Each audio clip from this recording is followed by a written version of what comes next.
In this video, you'll learn everything about menus in WordPress. So without further ado, let's get into it.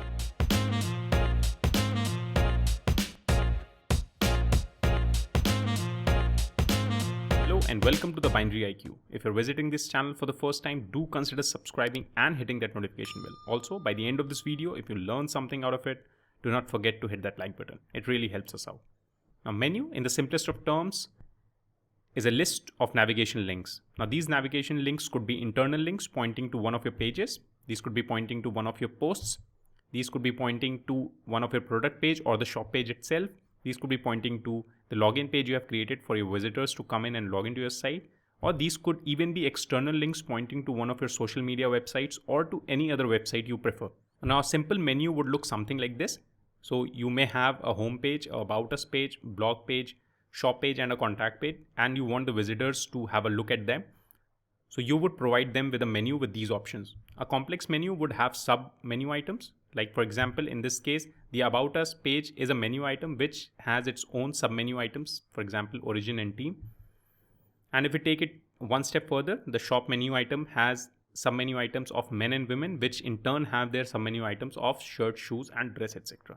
So either you have a simple menu or a complex menu. The creation process is almost similar, and I'll be walking you through the process in a few minutes. However, the placement is one important aspect of a menu item. So you can place your menu at different locations on a website. So this menu can go on the header of your page. It can go inside the footer of your page. It can go inside the different sidebars. So it can go inside your right sidebar and your left sidebar. Now these are the typical locations where one may put the menu items. However, the location of the menu items would depend upon the theme. So every theme comes with itself certain predefined locations of where you can put the menu, and we'll walk through them one by one. So let's get into the creation of the menu, and I'll take you inside one of my websites. So here you are inside the backend of the WordPress website. This is a demo website I have created. In order to create a menu, all you have to do is go inside Appearance, go to where it says Menus and click on it. Inside Menus, there are different sections. So first of all, at the top, you can see I have an entire window on edit menus and an entire window on manage locations, which I'll talk about. Below it, you can see there is an option to select the menu. So if I have different menus, for example, in this case, I already have pre-built menus, which I created a few moments back. So we have these menus. So you can select one of these menus and you have the option of creating a new menu. Under that, I'll just scroll this up. On the left side, you have these add menu items. So these are the various things you can add to your menu. For example, as I talked about, you can add links to your pages. You can add links to your posts. You can add external link, or in this case, it's called custom links. And even you can add links to some of the categories of the posts you have created. Once you start adding more plugins like the WooCommerce plugin for creating an e-commerce site, you will get certain options which are specific to that plugin. On the right side, you can see on the top, it says the menu name. So this will define the menu which is currently selected. Under it will be the menu items, and under this, there will be menu settings. So the first setting is the auto add pages, which says automatically add new top level pages to this menu. So every page which you create, and if you have this option ticked, that page will go inside the menu. Hence, this is not a good option because you would want your visitors to see specific pages and not every page. In most of the cases, you'll have this unchecked. Under it, there are display locations as to where you want this menu to be shown up. So in this case, I want this menu 1 to be shown on my primary menu and not on my footer menu. Now the locations, as I said, of these predefined locations would depend upon the theme settings. First of all, let's go inside the front end and show you how my menu is looking right now. So with menu 1 selected and having home, shirts, shoes and blog in selected as the primary menu, if I go to my front end, I'll be able to see these menu on my primary menu. In order to go to the front end, all I have to do is go to where it says my site name and click on visit site. So right now you can see those 4 menu options appearing here. So these are all the options available in the edit menus option. Let's go inside the manage locations. Now manage location will show you the theme location options as we saw in the edit menu. So if I go back to my edit menus and check the display location, these are the 2 locations available as per the theme settings, which is the primary menu and the footer menu. These are the same things you'll be able to see on the manage locations as well, the primary menu and the footer menu. So if you have different menus created, you can simply come over here and select whatever menu you want to have on your footer menu and the primary menu.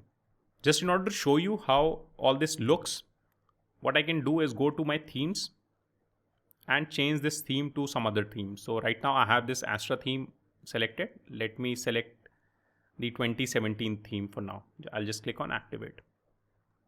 Once this is activated, if I go back to my menus, you'll see the display locations change.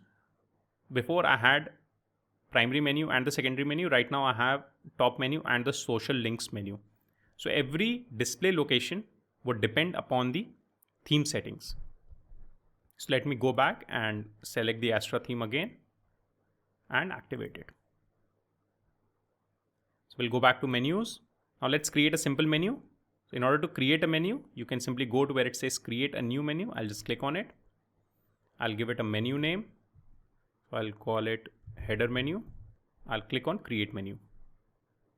Now in this header menu, I would put in a few pages. So let me put in contact, about, shop, and let's click on add to menu. So I have these three options created. In order to move the position of these menu items around, all you can do is hold on to it and move it up or down. So I'll just move it up, and this is my simple menu item created. I'll just click on save and I'll set it to the primary menu. So in the display location with this header menu selected, I'll click on primary menu, click save menu again. Now if I go to my front end and reload it, you'll see the 3 pages pop up. Let's go back and let's create a complex menu. In the example I showed you that, for example, in the contact us page, we had an origin and a team. So I'll just select these two, add menu. Now I want these two to be under this. So this should be under the about item. So all I have to do is hold it first, take it to under the about and just move it ever so slightly. So you can see if I drop it, it will be under about and it has a sub item written over it. If I do the same with team and I move it ahead, right now it got placed under origin. So what I will do is just move it a bit around so that it falls exactly below origin. And let's put in something inside the shop as well. So inside shop, we had men and women, and inside women we had dress, and inside men we had shirts and shoes. So I'll just click on add menu. So first of all, let's place men and women under shop. So I'll just hold on to it and indent it once. Now inside men, I need to put in shoes and shirts. So I'll place it under men, but one step down. Similarly, I'll do it for shirts. And the dress, I'll put it under women. So as you can see, it looks simple. Shop has a sub-level of menu, men, and men has a sub-level of shoes and shirts. Now let's save it. Go back to my main website and hit refresh. So on my front end, you can see I have the about us page. So I can see the sub-menu items under it. In the shop, I can see sub-menu items. And under men and women, I could see the other options as well, which is not visible right now because it's indented to the right. So if I just scroll down, right now you can see it. So I'll need to change some settings for it, but as you can see, these options are available. Now in order to create a custom link or a link to one of your Facebook pages or so on, all you can do is go to where it says custom links, scroll it down, put in the URL. For example, if the URL is facebook.com, I'll just put in here, and in the link text, I can put in Facebook and I'll click on add to menu. Once I click on add to menu, you can see the Facebook link created. If I save this menu again, go back to my front page, you can see the Facebook link. And if I click on this Facebook link, you can see this Facebook link pop up. So there you have it. The simple method of creating menu items, sub-menu items, and creating custom links which point to links outside your website as well. Hope you liked this video. Do hit that thumbs up if you did. Also, if you're not already subscribed, do hit that subscribe button and the notification bell as well. Also, check out the channel and hopefully you'll find some more content for you to enjoy. Thank you for watching and I'll see you on the next one.